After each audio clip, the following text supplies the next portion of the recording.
일본 축구가 이렇게 무너질 줄 누가 상상이나 했을까요? 그런데 더 놀라운 것. 이 상황을 보고 제일 기뻐한 나라가 바로 중국이라는 사실입니다. 중국 매체는 일본이 8강에서 탈락하자마자 자시아 판도가 바뀌고 있다는 말까지 꺼냈습니다. 그런데 말입니다. 정작 중국은 조별리그에서 이미 탈락한 팀이죠. 본인들은 일찌감치 짐 싸놓고 남의 탈락을 가지고 변화의 신호라고 말하는 건 참 어이가 없습니다. 오늘 영상에서는 일본 축구의 충격적인 몰락, 그리고 그걸 보며 웃고 있는 중국의 이중적인 반응을 하나하나 짚어보겠습니다. 영상을 끝까지 보신다면 왜 지금 이 순간에도 한국만이 아시아에서 진짜 축구 강국으로 남았는지 분명히 느끼실 겁니다. 일본 축구가 흔들리고 있습니다. 이번 2025 FC U-17 아시안컵에서 일본은 8강전에서 사우디아라비아와 맞붙었는데요. 90분 동안 2대2로 비긴 끝에 결국 승부차기에서 무릎을 꿇고 말았습니다. 이 경기로 일본의 대회 여정은 허무하게 끝이 났습니다. 하지만 이미 조별리그 때부터 이상 조짐은 보였죠. 첫 경기에서 베트남과 무승부, 이어서 호주에게는 완패를 당하며 고전을 면치 못했습니다. 아시아 최고라는 타이틀이 무색할 정도였습니다. 일본은 지금까지 연령별 대표팀 대회에서 항상 강한 면모를 보여왔고, 특히 기술 축구와 탄탄한 조직력으로 아시아 무대에선 늘 우위를 점해왔습니다. 그런데 이번 대회에서는 그 강점들이 통하지 않았습니다. 사우디를 상대로 한 경기에서도 볼을 오래 소유하긴 했지만 위협적인 장면은 드물었습니다. 결정력이 부족했고 수비는 허술했고 무엇보다 체력에서 완전히 밀렸습니다. 중국 매체 소우닷컴도 이런 일본의 부진에 꽤 충격을 받은 듯합니다. 형편없는 성적, 충격적인 탈락이라는 표현까지 쓰며 놀라움을 감추지 않았습니다. 사실 일본이 이렇게 일찍 무너질 거라 예상한 사람은 많지 않았죠.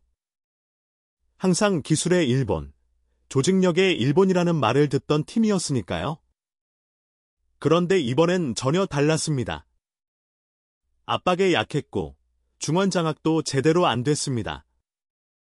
특히 체력 싸움에선 상대가 강하게 몰아붙일 때 전반 중반 이후부터 선수들의 발이 눈에 띄게 무거워졌죠. 어린 선수들이라고 봐주기엔 일본답지 않은 경기력이었습니다. 결국 승부차기까지 끌려간 것도 그런 부분에서 기세를 완전히 잃었기 때문이죠. 이쯤 되면 일본 축구가 한창 위에 있다고 믿고 있던 많은 사람들에게 이번 대회는 현실을 직시하게 만든 셈입니다. 우리가 알고 있던 일본의 청소년 축구는 지금 이 순간만큼은 그 이름값을 지키지 못했습니다. 그런데 말입니다. 이번 일본의 탈락에 가장 크게 반응한 건 다름 아닌 중국이었습니다. 중국 매체 소우닷컴은 일본의 패배 소식을 대대적으로 보도하며 아시아의 판도가 변하고 있다, 젊은 세대의 경쟁이 치열해졌다는 말까지 꺼냈습니다. 마치 자기들이 이긴 것처럼 일본의 탈락을 보고는 의기양양해졌죠. 그동안 일본 축구를 따라잡기 위해 노력하던 중국인이 속으로 얼마나 통쾌했을까요? 하지만 정작 중국은 어땠을까요? 현실은 아주 차갑습니다. 이번 대회 조별리그에서 1승 2패로 조 3위에 머물며 일찌감치 탈락했습니다. 우즈베키스탄과 사우디에게 잇따라 패하며 8강은커녕 토너먼트 문턱도 밟지 못했죠. 그런데 그런 중국이 일본의 탈락을 보고 이제 시대가 바뀌고 있다고 말하니 이건 좀 우습지 않습니까? 일본은 그래도 8강까지 갔고 사우디와 승부차기까지 가는 접전을 펼쳤습니다. 그리고 한국은 지금도 4강에 올라 있습니다. 그런 상황에서 조별리그에서 먼저 짐 싼 중국이 아시아 축구의 미래를 논한다. 누가 들으면 웃습니다. 비유하자면 예선에서 떨어진 선수가 결승에 오른 선수에게 너도 별거 아니네라고 말하는 겁니다. 이런 건 말 그대로 내로남불이죠. 자기 성적은 외면하고 남의 실수만 꼬집는 태도. 중국 축구의 근본적인 문제는 어쩌면 실력보다 이런 자세에 있는 게 아닐까 싶습니다. 지금 아시아 유소년 축구의 중심은 어디일까요? 탈락한 일본도 아니고 조별리그에서 탈락한 중국은 더더욱 아닙니다. 현재 살아남아 있는 건 바로 대한민국입니다. 이번 FC U-17 아시안컵에서 살아남은 팀은 단 4나라입니다.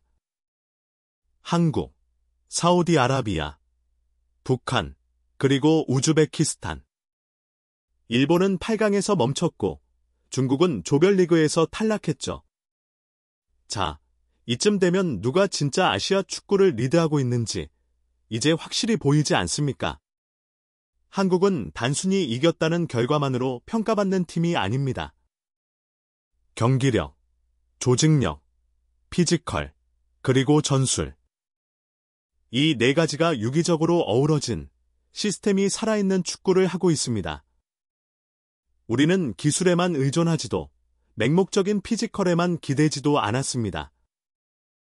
중국은 누가 졌다며 기뻐하는 데만 바빴고 일본은 우리는 기술로 충분하다는 생각에 머물렀죠.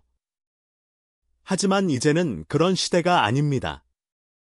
축구는 결과도 중요하지만 그 결과를 만들어내는 과정, 곧 시스템과 운영 방식이 더 중요하죠.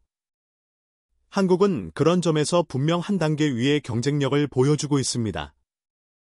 우리가 왜 아시아 중심인가라는 질문에 이번 대회는 아주 명확한 답을 주고 있습니다. 결국 살아남은 자가 말할 자격이 있는 법이니까요. 중국은 늘 그렇습니다. 자기 성적은 외면한 채 남이 지면 박수를 치죠. 일본이 탈락하자마자 이제 우리가 뜰 차례라며 흥분하는 모습 참 익숙합니다. 하지만 현실은 어떨까요? 중국 축구는 지금 유소년 시스템의 뿌리부터 흔들리고 있습니다. 패스 정확도 기본이 안 되어 있고 빌드업 과정에선 방향성도 없습니다. 상대 압박이 들어오면 당황하고 볼을 잃는 장면이 반복되죠. 유럽은커녕 아시아 팀들 사이에서도 뒤처지고 있다는 게 명확합니다. 더 큰 문제는 지도자 교체 방식입니다. 결과가 안 좋으면 감독 탓으로 돌리고 조금만 나아지면 그걸 체면치레로 포장합니다. 근본적인 시스템 개편은 하지 않고 겉모습만 바꾸려 하죠. 말 그대로 거칠의 축구입니다. 이런 방식으로는 아무리 시간이 지나도 월드컵 본선은 꿈일 뿐입니다. 20년 넘게 같은 패턴을 반복해온 결과가 지금의 현실입니다. 그래서 중국이 일본의 탈락을 웃으며 바라볼 자격이 있는 걸까요? 결국 자기 반성 없는 웃음은 공허한 망상일 뿐입니다. 중국의 비웃음, 일본의 흔들림. 이 모든 장면들은 지금 아시아 축구가 처한 현실을 보여주는 단면입니다. 하지만 이 혼란 속에서도 흔들리지 않고 중심을 지켜내고 더 높은 곳을 바라보는 팀이 하나 있다면 그건 바로 대한민국입니다. 우리는 자랑하지 않았고 변명하지도 않았습니다. 그저 땀 흘리며 준비했고 결과로 말해왔습니다.